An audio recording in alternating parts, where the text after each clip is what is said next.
Slinko mums audringos gyvenimo dienos, širdį viešpatavo be širdė audra.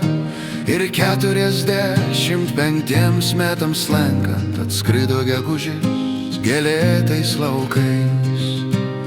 Audrose, griausmuose ir parako dūmos pražydo gegužis žiboklių žiedais. Karžygiai 16 dieną gegužės apšlakstė juos verdančio kraujo lašais. Dar vos tik rytuose saulutei boštant jau traukė nuo Simno pulkais kraugariai.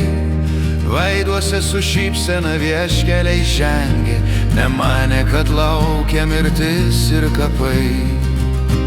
Ir Kalniškės mišką apgulė lyg rūkas, rytuose tekėjo saulutė liūdna, o medžių viršūnėse viesulai siautė, nes krito pirmoji tėvynės ūka.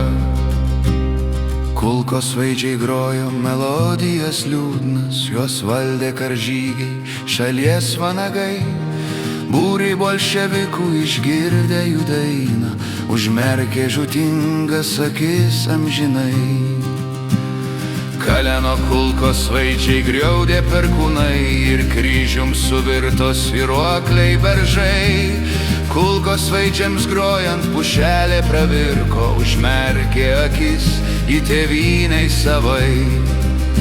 Beskęstant saulutei į gilumą miško, daug karžygių žuvo už šalį tėvų. Tekėjo jų kraujas už tėviškės laisvę, sukaustė jų širdis žemelė kapų. Nors melsvosios akys jaunystėj užgeso, gegužės baltųjų žiedų nematys. Ilgai atmins priešas tą dieną ir vietą, kur grūmės kaip liūtas lakūno būrys.